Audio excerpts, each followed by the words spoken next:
Raise your hands if you hear me. Perfectly, because I don't hear myself. Okay, so playing the long game. Haven't been in such a crowded event for a while. Kind of stressful here, but thank you all for coming and getting your lunch breaks early or afterwards and come to hear me. So, my name is Arnis, and for the past 12 years I've been managing brands and guiding them through ever-changing digital landscape and communication. And today I want to talk about the difference between short-term addiction and the long-term growth. And if we look at the e-commerce and in the past 2 years when we were just sitting in our home offices with sweatpants, the e-commerce grew at such a rapid pace that some say that it's even leaped by 5 years ahead. And if we look at the data here in Riga, in Baltics, we can see a clear trend. Perfectly, okay. We can see a clear trend that e-commerce is growing year over year. And if we look a bit more closely on the audience itself, they say that they would like to buy even more products and services with home delivery. So that means the audience is ready. We just have to deliver to them, right? And as I mentioned before, with this rapid acceleration and with this rapid growth, we somehow became addicted to these short-term metrics. Like we want to have quick sales, quick discounts, quick promotions, and we somehow we are addicted to this dopamine level that we get when people are buying our products. But the problem with this is that we're not looking at the long game, at the longer term growth, because that's where the real profit, that's where the real gains are going to come from. So today I'm going to be focusing more on that second part.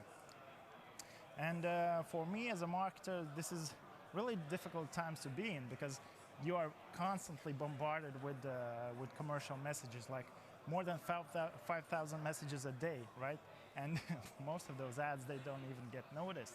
So for me as a marketer, well, that's a really tough world to be in. And then this whole ad blocking thing. How many of you use ad blockers? Raise your hands. Oh, snap.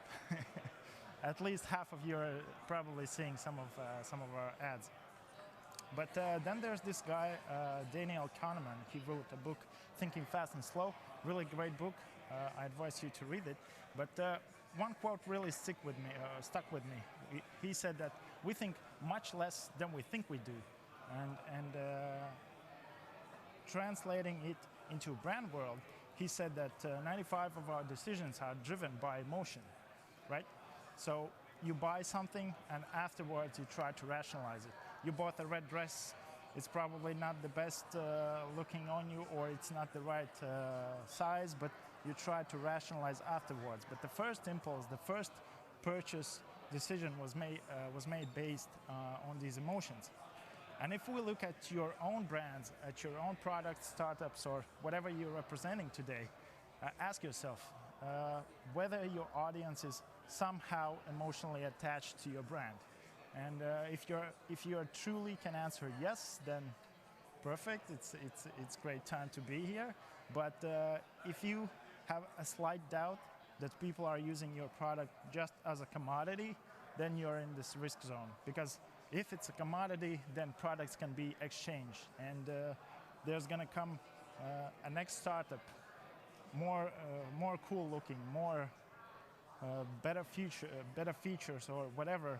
And without this emotional attachment, you're going to lose your customers. So that's one of the probably main things I want to put an emphasis today. And then there's this guy, Les Binet. He's a head of effectiveness in Adam and Eve DDB, London. And he's doing this study for some years now. Don't really remember how long, like 10 or 12 years. And what he's doing, he's researching the impact on two types of campaigns. The black line is your quick sales, quick promotions, 50% discounts and everything like that. And the white line is this long-term brand building and long-term brand investments. And what he's studied, researched, and what he found out that in 6 months' time, those brand investments, they give you better sales results, they give you better profit. And in this e-commerce world, we're really focusing on the black line well, we should be focusing on the white line. We should be investing in our brand, where we shouldn't be that much focused on the short-term activations. But not to misinterpret this slide, you have to invest in both. The question is on the scale and the proportions of short-term and brand-building investments. And the other challenging thing is that, of course, if you have a really traditional trial period and campaign about just checking your product out, it's not really sticky. People don't really gonna talk about it that much, and that is why he researched like thousands and thousands of campaigns, and he found out that those campaigns and those brands that get into these conversations that people are gonna love to talk about, they are 4 times more effective. So in reality, those best ads, they don't look like ads anymore. They look more like music videos or TV shows or something completely different, but not ads. So they look completely different like they used to some years ago.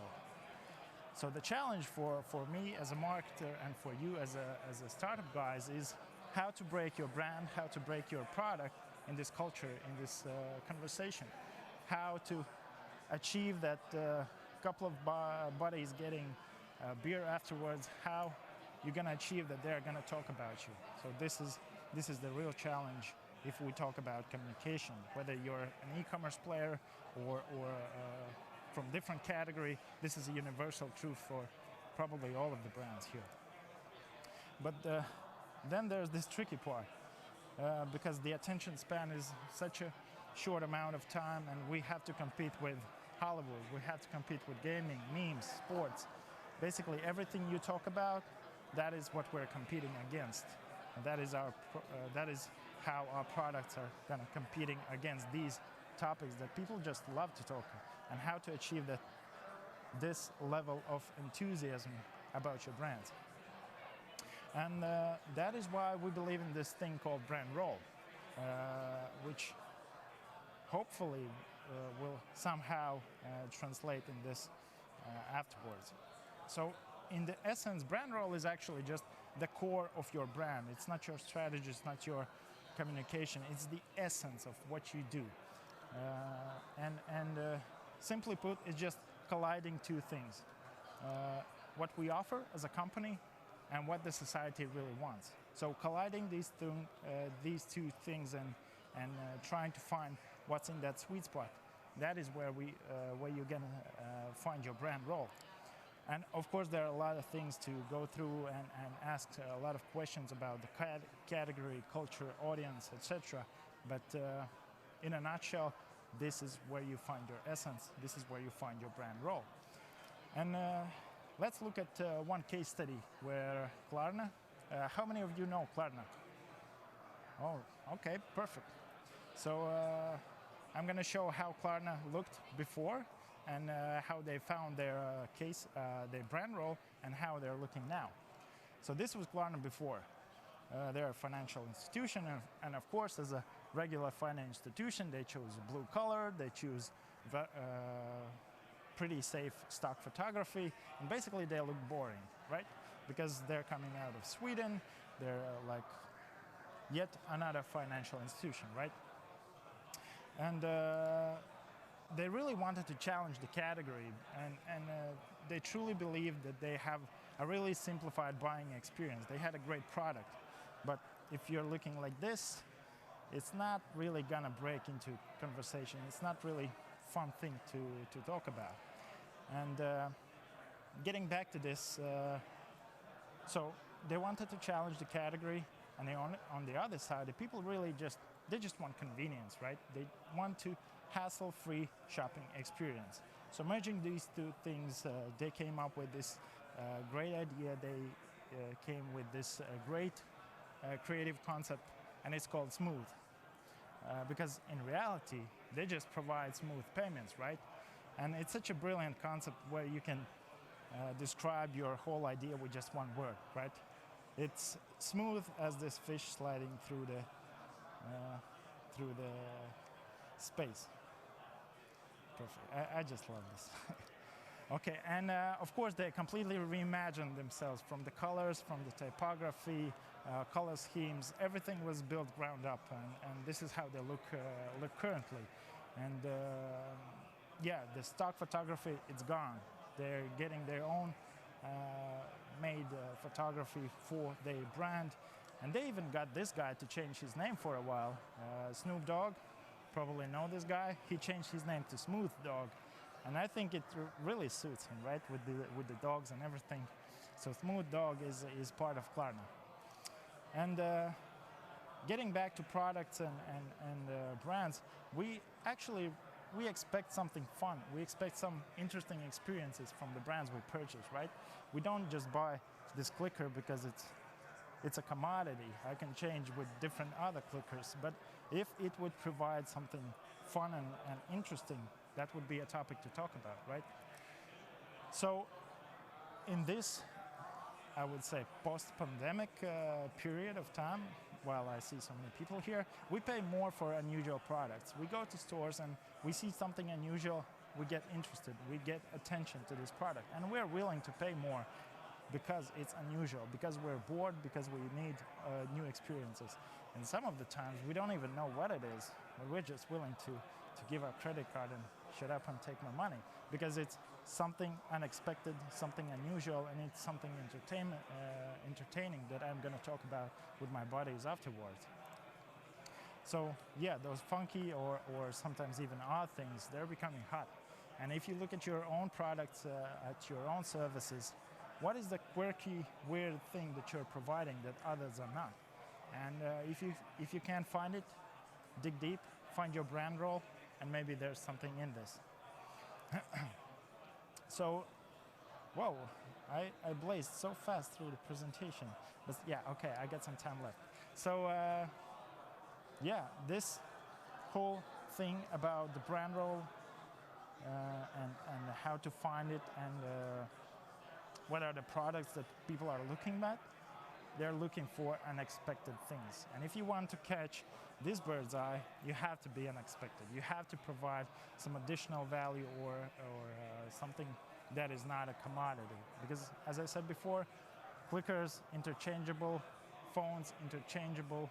What is that emotional attachment that you have to your brand or to your product? So I was a lot quicker than I thought I would be, but thank you all for coming. I wish you find your brand roles in your own companies, in your startups. It will really help you stand out between the competition, because, well, quite frankly, the competition is fierce. I can see so many deals happening right now. And because they didn't hear this presentation, they're not going to find their brand role. So you have a cutting edge in today's world. So once again, thank you all, and have a great day.